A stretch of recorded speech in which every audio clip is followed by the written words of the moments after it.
शुरुआत में करता हूं। 2008 अगस्त चाइना में जब जब राहुल गांधी ने अ, अपनी माता जी के साथ उनकी उनकी छांव में, शी जिनपिंग की छांव में, उस समय शी जिनपिंग वहां के नंबर 2 हुआ करते थे। उन्होंने एक सीक्रेट एमओयू यानी कि एक गोपनीय एमओयू साइन किया। उस एमओयू का, उसमें क्या है क्या नहीं है, उसके बारे में आज तक देश में किसी को मालूम नहीं है। तो वो गोपनीय, अब मेरा आपसे निवेदन है कि इस बात को आप लोग समझें और इस पर विश्लेषण करें कि मान लीजिए आपने किए, ये कब ये एमओयू साइन होता है सर? 2 महीने पहले, 26/11 के 2 महीने पहले। और किसके साथ साइन होता है? तो चाइनीज कम्युनिस्ट पार्टी का इंटरनेशनल लाइजेंस डिपार्टमेंट, आईएलडी, जैसे हमारे यहाँ तमाम इंटेलिजेंस एजेंसीज हैं, दुनिया भर के इंटेलिजेंस एजेंसीज हैं, जैसे कि हमारे यहाँ आपको मालूम है, रॉ है, आईबी है, सीआईए है, अमेरिका का MI5 है, मोसाड है। तो इन्होंने वहां से उनके साथ ये साइन किया।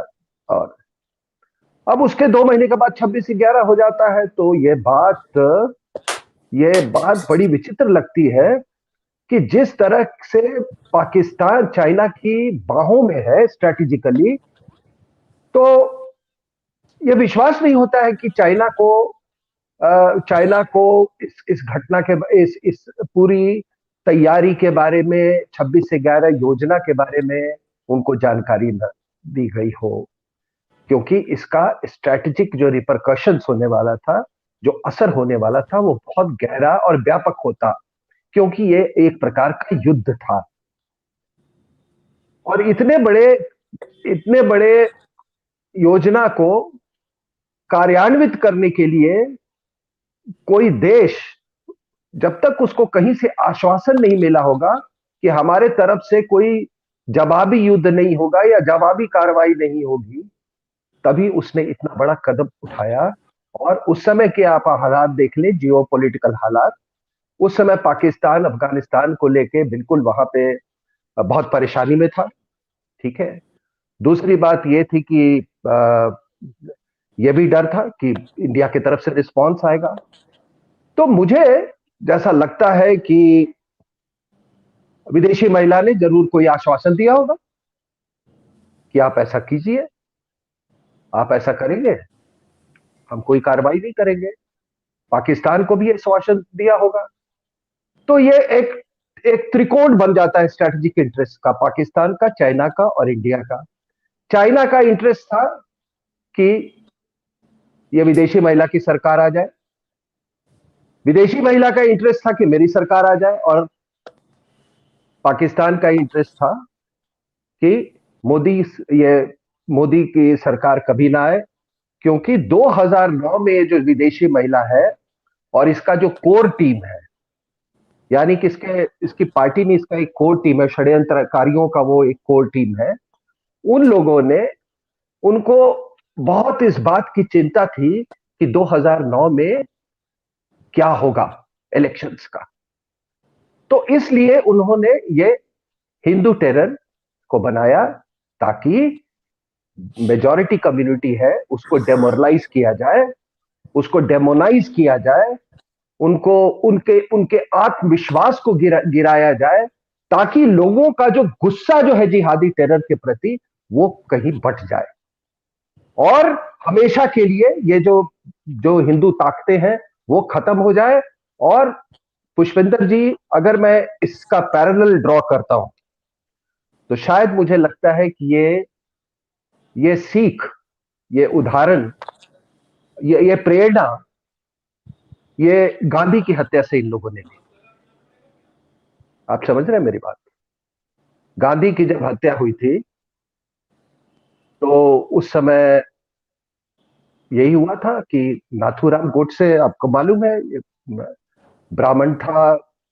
जब उसने हत्या की, तो उस समय परिस्थिति क्या थी, लोगों में बहुत गुस्सा था, खास करके दिल्ली में बहुत गुस्सा था।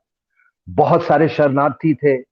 जिस तरह से मुस्लिम्स को जिस तरह से प्रोत्साहन दिया जा रहा था, अपीस किया जा रहा था, जो लोग शरणार्थी पाकिस्तान से आए थे वो गांधी और नेहरू को देखना नहीं चाहते थे उनको, तो गुस्सा बहुत था। अब किसी राजनीतिक कारण से ये उन्होंने समझा कि इसको कैसे बैलेंस किया जाए, तो उन्होंने इसको फिर से एक हिंदू टेरर बनाने की कोशिश की। नाथूराम गोडसे एक केवल व्यक्ति व्यक्ति नहीं था, उसका क्रोध था।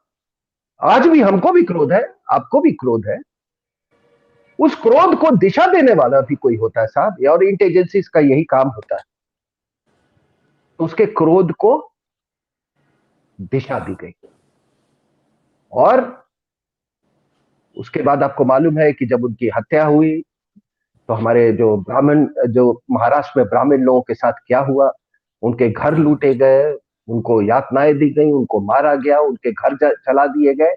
और उसके बाद से ये इन्होंने उसको बैलेंस करना चाहा हिंदू हिंदू टेरर से उस समय। और ये सारा कुछ होता है। अब हम गांधी की हत्या पर आते हैं।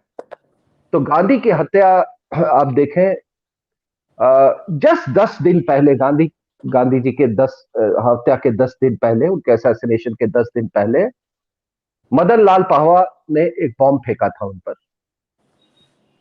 वो बाल बाल बच गए। उसके बाद उन पर जब बॉम्ब फेंका गया तो कई लोग, उनके जो शुभचिंतक थे, गांधी जी के पास गए, मिले। शुभचिंतक में एडवीना माउंटबेटन भी थी, और गांधी से उन्होंने कहा कि आप तो बहुत बहादुर आदमी हैं, जिस तरह से आपने खतरे का सामना किया वो बिल्कुल एक बहादुर आदमी की ये निशानी है। तो गांधी ने एक बात कही, और ये जस्ट 10 दिन पहले की बात, ठीक है। गांधी ने एक बात कही कि देखिए, मैं कोई बहादुर नहीं हूं, लेकिन हाँ, अगर मुझे कोई पॉइंट ब्लैंक से, ये एडविना माउंटबेटन को बोल रहे हैं, कि अगर मुझे कोई पॉइंट ब्लैंक रेंज से मारे और मेरे मुंह पे मुस्कान हो और मेरे होठों पे राम का नाम हो, तब मैं अपने आप को बहादुर मानूंगा। अब साहब, जब आप उस समय पूरे हिंदुस्तान में आप बताइए कि सबसे सबसे महत्वपूर्ण महत्वपूर्ण और वल्नरेबल कोई अगर व्यक्ति था तो उस समय महात्मा गांधी थे। आप एक एक एक उनको भी आपने ऐसा एक सुरक्षा व्यवस्था की जिसमें इतने छेद हो गए कि एक आदमी बड़ी आसानी से उसको उसको भेज सका। यह मानने वाली बात नहीं है इसका, कि इतना पोरस आपने इनका सिक्योरिटी रखा कि उसको लोग पेनिट्रेट करना इतना आसान था कि नाथूराम गोडसे उसको पेनिट्रेट कर गया। अब ये बताइए कि जब एडमिना माउंटबेटन को, जब गांधी ने ये बात कही, और ये मैं कह रहा हूं, please read page 411 and 412, freedom at midnight by Dominique Lapierre. ठीक है सर, आप ये पढ़िए ये किताब। तो ऐसा तो है नहीं कि एडविना माउंटबेटन ने अपने हस्बैंड लॉर्ड माउंटबेटन को नहीं कहा होगा, या अपने प्रेमी को नहीं कहा होगा उन्होंने। ये बात उनको भी बताई होगी कि गांधी जी ऐसा बोल रहे थे, फिर भी सुरक्षा नहीं दी गई। उसके बाद क्या होता है साहब कि आपको मालूम है, जब हत्या हुई तो ये मदन लाल पाहवा पकड़े गए। तो उस समय एक अभी अभी मैं वही फ्रीडम मिडनाइट की से ही आपको मैं ये जो लिखा हुआ है बता रहा हूं। उस समय एक व्यक्ति थे, उनका नाम था, डीआईजी थे दिल्ली पुलिस के, उनका नाम था D.W. मेहता। और उस समय एक आईबी के हेड थे, उनका नाम था संजीवी करके, वो दिल्ली पुलिस के भी हेड थे। तो उन्होंने संजीवी को कहा कि देखिए, जो आदमी ने जिसने बम फेंका था वो पकड़ा गया है, वो हमारी हिरासत में है, कुछ बोल नहीं रहा है, वो उल्टा सीधा बोल रहा है। फिर उनका दूसरा मैसेज गया कि अब हम लोग बहुत थक चुके हैं, और बड़ी फीवर, हाई फीवर में थे वो मेहरा साहब उस समय। मैंने 3rd डिग्री में ऑथराइज करने जा रहा हूं। तो संजीवी साहब ने कहा कि तुम है ऐसा करो, इसको छोड़ दो, तुम इसको तुम छोड़ दो, मैं इसको इन्वेस्टिगेट करूंगा, ठीक है ना। तो उन्होंने उसको छोड़ दिया, लेकिन उसने काफी कुछ बताया, कुछ गुमराह भी किया है इन लोगों को, जो पूरी टीम थी उनकी। तब तक वो उल्टा सीधा बोलते रहे इंट्रोगेशन में, जब तक वो दिल्ली से बाहर नहीं चले गए थे। लेकिन डोमिनिक लेपेर और वो अपनी किताब में उसमें लिखते हैं कि संजीवी साहब जो थे अत्यंत महत्वाकांक्षी थे, और उन्होंने मेहरा को एक बार कहा था कि मेहरा देखो यार, ये आईबी के हेड वेड में कुछ रखा नहीं है, मुझे यार रिटायरमेंट के पहले मुझे गार्ड चाहिए, मुझे स्कॉट वाली जीप चाहिए, मुझे झंडा चाहिए मेरे घर, मुझे मुझे आर्म्ड गार्ड चाहिए, मैं वो पूरा पॉम्प ऑन शो एक बार ये करके मैं तब रिटायर करना चाहता हूं। तो आईबी के साथ साथ वो दिल्ली पुलिस का भी उन्होंने अपने आप को हेड ये किया। कई सुराग मिले थे। अच्छा, उसमें जो कॉन्स्पिरेटर्स थे उसमें एक करकरे साहब का, एक करकरे भी था उसमें। यानी एक और करकरे उस वक्त भी देखिए, था। जी सर, जी सर, जी सर, एक करकरे उस समय भी था। तो ये इतनी बढ़िया इन्वेस्टिगेशन चल रही थी, अचानक वो इन्वेस्टिगेशन उसको खत्म कर दी गई। क्यों खत्म कर दी गई, इसका किसी के पास जवाब नहीं है, लेकिन यकीनन इसका किसी को लाभ मिला होगा। और इसमें तो कोई शक की बात नहीं है कि इसके सबसे ज्यादा इसके राजनीतिक लाभ जवाहरलाल नेहरू को मिले उस हत्या के। और दूसरी बात देखिए, सबसे बड़ी बात क्या है, आपको तो मालूम है कि ट्रांसफर ऑफ पावर था ना।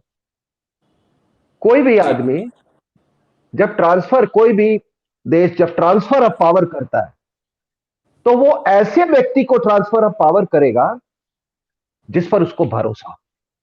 किस चीज का भरोसा? हिंदुस्तान हिंदुस्तान के हिंदुस्तान के तरक्की और सुख का भरोसा नहीं, उसका अपना निजी स्वार्थ, यानी कि उसका अपना स्ट्रैटेजिक और जियो पॉलिटिकल इंटरेस्ट कौन सर्व करेगा। तो तय कौन करेगा कि ट्रांसफर ऑफ पावर किसके पास जानी चाहिए? ऑफ कोर्स, जो ऑफर, अपने जो स्टूज के आपको पास। ट्रांसफर अपने स्टूज के पास है ये। तो इसमें मुझे संदेह नहीं है कि वन ऑफ द कंडीशंस जो ट्रांसफर ऑफ पावर का इन्होंने रखा था, कि हम तभी हिंदुस्तान छोड़ के जाएंगे जब तुम मेरे नेहरू को प्रधानमंत्री बनाओगे। आप समझ रहे हैं मेरी बात? तो ये आपको मालूम है कि फिर अब आप इसको, अब जिस तरह की हत्या की मैंने कहा कि Nathuram Godse was just one, not one person, एक पूरी, मतलब इसके पीछे एक, उस मैंने कहा ना कि उस गुस्से को, उस क्रोध को दिशा किसने दी, किसने वो क्रिएशन, वो उसने क्रिएट किए। इसके बड़े तरीके होते हैं साहब, और सारी दुनिया की इंटेलिजेंसी ये काम करती हैं। तो इसके पहले आप देखो, जब आप इसकी असैसिनेशन की बात कर रहे हो, तो आप देखो नेताजी सुभाष चंद्र बोस। आपको मालूम है कि नेताजी सुभाष चंद्र बोस अगर जिंदा होते तो नेहरू शायद प्रधानमंत्री नहीं बनते, और अगर वो बनते भी तो आ, इतने साल तक वो अनचैलेंज नहीं रहते। 17 साल का उन्होंने, 16 साल उन्होंने राजा की तरह, मतलब उनका कोई कोई था ही नहीं, ऑपोजिशन क्या था, ऑपोजिशन तो नाम के 2-4 लोग थे। तो इतनी लंबी अवधि तक वो इतने असरदार, हिंदुस्तान के भविष्य के, उसके डेस्टिनी के ऊपर में नेहरू जी नहीं होते। अब शायद समझिए कि अब षड्यंत्र का आपको मैं बात बता रहा हूं कि नेताजी की भी जो प्लेन प्लेन क्रैश किए, तो आप तमाम लोगों से सुनेंगे, अरे भाई जिस हाइट से वो प्लेन गिरा था, तो वो किसी का बचना बहुत मुश्किल था। ये आपको दलीलें मिलेगी, जैसे अभी दलीलें दी जा रही है ना आपको, ऐसे आपको जी दलीलें मिलेगी। लेकिन उसमें एक आदमी बच गया जिसका नाम था हबीबुर रहमान। जी जी। हबीबुर रहमान। और आपको बता दूं कि आजाद हिंद फौज में ज्यादातर जो मुसलमान आए थे वो हिंदुस्तान के लिए नहीं लड़ रहे थे, वो इस्लाम के लिए लड़ रहे थे। और उन्होंने अपने कोर्ट मार्शल के दौरान ये बात कही थी, शाहनवाज खान ने भी ये बात कही थी कि शुरुआती दौर में वो इसी इस्लाम के नाम पर वो आए थे। तो जो आदमी इतना करीबी हो, मान लीजिए हबीबुर रहमान, और गांधी जब उससे मिले तो बोले कि ये आदमी झूठ बोल रहा है, मैं इस पर विश्वास नहीं करता हूं, ये झूठ बोल रहा है। तो उन्होंने फिर ये हबीबुर रहमान ये जिन्ना का सबसे बड़ा कॉन्फिडेंट बन गया।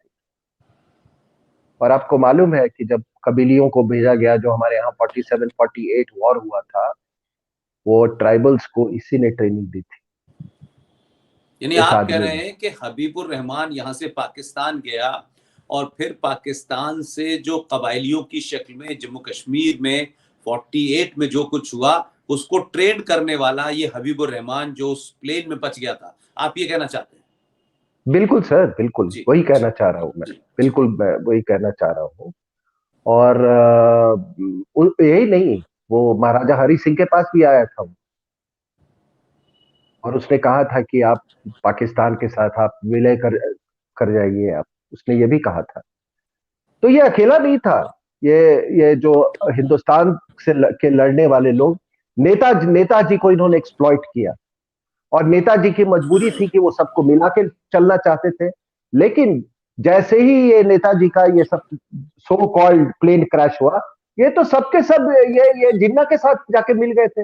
आपको मालूम है कि ये जितने मुसलमान थे, मतलब कई मुसलमान आजाद हिंद फौज वाले, वो जाके वो कलकत्ता में डायरेक्ट एक्शन डे में वो शामिल थे। और उसकी बात छोड़िए, अब षड्यंत्र की बात आप कह रहे हैं।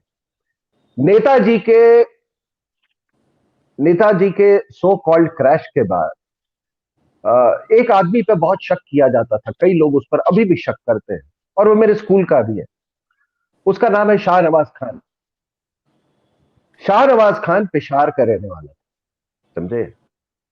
और शाहनवाज खान को पता नहीं नेहरू को क्यों उससे इतनी मोहब्बत हो गई। उसने कहा तुम भी यही रहो, हिंदुस्तान में रहो, हम तुमको मंत्री बनाएंगे। उसको मंत्री बनाया। और आपको मालूम है कि 1965 वॉर में शाहनवाज खान का बेटा पाकिस्तान की तरफ से लड़ रहा था, वो पाकिस्तान में था। और फिर आप चलिए ठीक है, नारे लगा लीजिए धिल्लन सहगल शाहनवाज, लेकिन ये सब कोई, these are some uncomfortable facts of history, I am telling you. तो आप षड्यंत्र देखिए। तो एक ये षड्यंत्र आपने देखा कि किस तरह से नेताजी को, जो लोग मुझे सुन रहे हैं, अगर मेरी बातें एक एक थ्रेड पिकअप कर रहे हैं, उनको ये बात समझ में आ रही होगी। तो ये एक चैप्टर। अब देखिए क्या होता है। मैंने गांधी के असैसिनेशन का बोला, सुभाष चंद्र बोस का बोला। अब कम्युनिस्ट जो है 1962 वॉर में, उनको सत्ता की उनको बहुत लालच थी, उनको भी इंटरनेशनल कम्युनिज्म अपने पूरे परवान पे था। और उसमें इन्होंने जब चीन ने हमला किया, तो आपको मालूम है कि हमारे यहाँ के कम्युनिस्ट, कई एक बहुत बड़ा वर्ग कम्युनिस्टों का, वो माला लेके स्वागत के लिए तैयार था चाइनीज को। अपने ही देश के खिलाफ ये षड्यंत्र कर रहा था। उन्होंने एक एक्सटर्नल रास्ता ढूंढ लिया था, यानी कि चीन से हमला कराओ और इसको हटाओ, नेहरू को हटाओ। अब हम लोग हिंदुस्तानी लोग हिंदू लोग बहुत नरम दिल के लोग हैं, नाजुक दिल के लोगों ने कहा ठीक है, अपना ये है, गलती हो गई। बने रहे, वो प्रधानमंत्री बने रहे, लेकिन उनकी उनकी चमक चली गई थी। और चमक के साथ साथ स्वास्थ्य भी चला गया था। तो अब आप इसको किस कैटेगरी में डालना चाहेंगे मैं नहीं जानता हूं। लेकिन अगर 62 वॉर नहीं होता, तो नेहरू की शायद इतनी मतलब उस समय मृत्यु नहीं होती। अब आप आइए 65 वॉर में। 65 वॉर होता है, आपको मालूम है उस समय अभी कोल्ड वॉर जो है एकदम पीक पे चढ़ रहा था। अमेरिकन जो थे वो वियतनाम में बहुत ज्यादा व्यस्त थे। सोवियत यूनियन ने एक बहुत बड़ा मतलब अपने ऊपर बेड़ा उठाया, ये ये समझौते का। और फिर आपको मालूम है कि लाल बहादुर शास्त्री को किस तरीके से, किस रहस्यमय परिस्थितियों में उनकी मौत हुई।